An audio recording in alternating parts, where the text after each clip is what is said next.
بسم اللہ الرحمن الرحیم۔ یکم محرم سے 10 محرم تک کسی بھی دن صرف ایک تسبیح پڑھ لیں۔ محرم الحرام کی قسم ایسا نصیب کھلے گا، ناممکن ممکن میں بدل جائے گا۔ محترم ناظرین، آج ایک ایسا وظیفہ آپ لوگوں کے حوالے کرنے جا رہا ہوں جو کسی تحفے سے کم نہیں ہے۔ میں پورے یقین سے کہتا ہوں کہ جو بندہ کسی بھی مشکل پریشانی میں ہے، کسی بھی حاجت سے ہے، وہ یہ عمل کر لے، انشاءاللہ کبھی بھی مایوس نہیں ہوگا۔ یہ وظیفہ ایک ایسا عمل ہے کہ اگر آپ بے اولاد ہیں، سالوں سے بے اولاد ہیں، کسی بیماری یا کسی بھی وجہ سے بے اولاد ہیں، تو رب کعبہ آپ کو اولاد سے نوازیں گے۔ اگر آپ بیٹے کی خواہش مند ہیں تو بیٹے سے نوازیں گے۔ اگر آپ کسی نوکری کی تلاش میں ہیں تو بہترین نوکری سے نوازیں گے۔ اگر آپ کسی مشکل پریشانی میں مبتلا ہیں تو اللہ تعالیٰ آپ کو تمام مشکلات سے چھٹکارا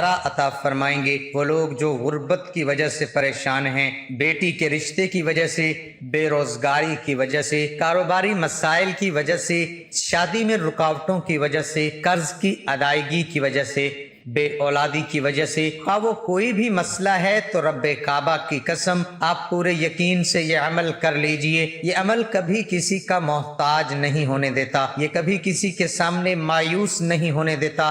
جو بندہ 1 محرم سے 10 محرم الحرام تک کسی بھی دن ایک دن یہ عمل کر لے گا، انشاءاللہ رب کعبہ کی قسم اللہ کی ایک مرتبہ نظر کرم ہو گئی تو آپ جس چیز کی نیت کریں گے وہ آپ کا مقدر بن جائے گی۔ خواتین و حضرات، ماہ محرم عظیم الشان اور مبارک مہینہ ہے، شہر اللہ یعنی اللہ کا مہینہ کہہ کر اس کے شرف کو بیان کیا گیا۔ اس ماہ کے دوران نیک اعمال زیادہ سے زیادہ کرنے چاہیے، خاص طور پر نفلی روزے زیادہ رکھنے چاہیے، کیونکہ رسول اکرم صلی اللہ علیہ وسلم کا ارشاد گرامی ہے کہ رمضان کے بعد سب سے افضل روزے ماہ محرم کے روزے ہیں جو اللہ کا مہینہ ہے، اور فرض نمازوں کے بعد سب سے افضل نماز رات کی نماز ہے۔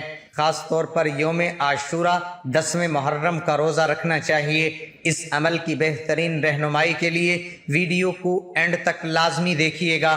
آپ نے کیا کرنا ہے، یکم محرم سے 10 محرم الحرام تک کسی بھی دن ایک بار لازمی یہ عمل کریں۔ آپ نے سب سے پہلے باوضو مصلی پر بیٹھ جانا ہے، رات عشاء کے بعد کر لیں، صبح فجر کے بعد کر لیں، کسی بھی وقت آپ یہ عمل کر سکتے ہیں۔ بہن بھائی کے لیے، بیٹا ماں کے لیے یا باپ کے لیے، میاں بیوی کے لیے، ایک دوسرے کے لیے آپ یہ عمل کر سکتے ہیں، خود کے لیے بھی کر سکتے ہیں۔ آپ نے سب سے پہلے باوضو مصلی پر بیٹھ کر سجدے میں جانا ہے۔ عمل شروع ہو چکا ہے، سب سے پہلے سجدے میں چلے گئے۔ سجدے میں جانے کے بعد آپ نے 3 مرتبہ سورۃ فاتحہ پڑھنی ہے، 3 مرتبہ پڑھنی ہے۔ 3 مرتبہ پڑھنے کے بعد آپ نے سجدے کی حالت میں ہی آپ نے 11 مرتبہ استغفار کرنا ہے، استغفار کرنا ہے، رو کر، تڑپ کر، گڑ گڑا کر آپ نے استغفار کرنا ہے۔ طریقے سے کیجئے گا، ہر انسان اپنے ماضی کے گناہوں کو جانتا ہے۔ یہ میں وہ طریقہ بتا رہا ہوں کہ آپ اس عمل کے ساتھ جس طرح بتا رہا ہوں اس طریقے سے عمل کرے گا، انشاءاللہ 10 محرم الحرام تک بہترین رحمتوں برکتوں سے نوازا جائے گا۔ ہر حاجت، ہر مقصد پورا ہو جائے گا، جو چاہے گا مقدر ہو جائے گا۔ سجدے میں 11 مرتبہ استغفار کرتے ہوئے، ماضی کے گناہوں کو یاد کرتے ہوئے توبہ کرنی ہے، رو کر، تڑپ کر، شرمندگی سے اپنے گناہوں کی معافی مانگ لیجئے۔ وہ رب معاف کرنے والی ذات ہے۔ جب آپ کے دل کو تسلی مل جائے کہ رب نے معاف فرما دیا ہے، سجدے کی حالت سے اٹھ جائیں۔ سجدے کی حالت سے اٹھتے ہی آپ نے ایک تسبیح کرنی ہے۔ وہ تسبیح کیا کرنی ہے؟ 100 دانے کی تسبیح ہاتھ کی انگلیوں پر پڑھنی ہے۔ ہاتھ کی انگلیوں پر 100 مرتبہ درود پڑھنا ہے۔ درود ابراہیم پڑھ لیں تو زیادہ بہتر ہے، اس کے علاوہ کوئی سا بھی درود پڑھ سکتے ہیں جب آپ کا دھیان بھٹکانے والا کوئی نہ ہو، کیونکہ یہ شرط عمل ہے۔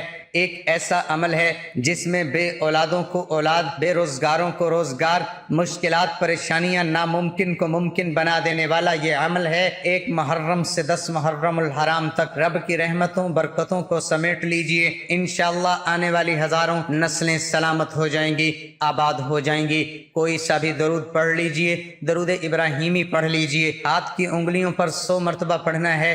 ہاتھ کی انگلیوں پر جب 100 مرتبہ پڑھ لیا تو پھر آپ نے رب رب کعبہ کی پیاری پیاری ذات کے پیارے محبوب محمد مصطفیٰ صلی اللہ علیہ وآلہ وسلم کی پیاری بیٹی سیدہ کائنات سے مخاطب ہونا ہے، التجا کرنی ہے، گزارش کرنی ہے، ان کے پیارے نواسوں سے گزارش کرنی ہے۔ ہاتھ آپ نے اٹھا لینے ہیں، دونوں ہاتھوں کو اٹھا کر دونوں ہاتھوں کو اٹھانے کے بعد آپ نے 21 مرتبہ سورۃ کوثر پڑھنی ہے، 21 مرتبہ سورۃ کوثر پڑھنی ہے۔ آنکھوں کو بند کیا ہوا ہے، دونوں ہاتھوں کو اٹھایا ہوا ہے، دعا کی حالت میں 21 مرتبہ نہایت عقیدت و محبت سے ٹھہر ٹھہر کر سورۃ کوثر پڑھیے۔ نیت میں رکھیے اپنا مقصد بے اولادی ہے یا بے اولادی کے علاوہ بے روزگاری ہے یا بیٹی کی خواہش ہے، بیٹی کی رشتوں میں رکاوٹیں ہیں، پریشانیاں ہیں، کوئی بھی مقصد ہے، کسی بھی مقصد کے لیے کر سکتے ہیں، قرض کی ادائیگی کے لیے، مقدمات سے نجات کے لیے، کسی بھی مقصد کو ذہن میں رکھتے ہوئے 21 مرتبہ سورۃ کوثر پڑھنی ہے۔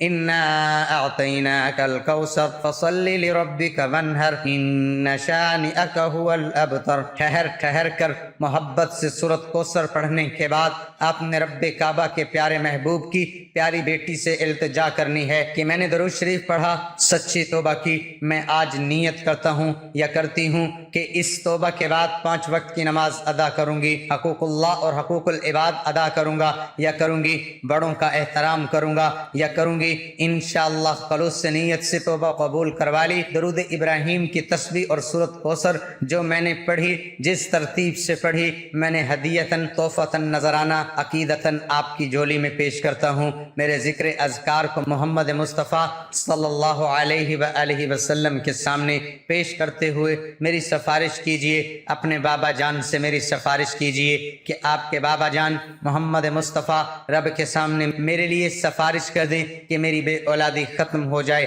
بے روزگاری ختم ہو جائے، میرے جو کوئی بھی حاجت مشکلات پریشانیاں ہیں، اس طرح سیدہ کائنات سے، ان کے بابا جان سے اور محمد مصطفیٰ سے رب کے سامنے پیش کروا لیجئے۔ رب کعبہ نے ان ہستیوں کی دعا کبھی نہیں ٹالی، انشاءاللہ آپ کی ہر حاجت، ہر مقصد فوراً پورا ہوگا۔ یہ عمل آپ 1 محرم سے 10 محرم تک کسی بھی دن کر سکتے ہیں، صرف ایک تسبیح کا عمل ہے، 5 سے 10 منٹ کا یہ عمل ہے، یہ عمل کرنے سے آپ کو بہت فائدہ ہوگا۔ اللہ ہم سب کا حامی و ناصر ہو، آمین ثم آمین۔ ناظرین کمنٹ باکس میں اللہ تعالیٰ کے 99 ناموں میں سے ایک نام ضرور ٹائپ کریں۔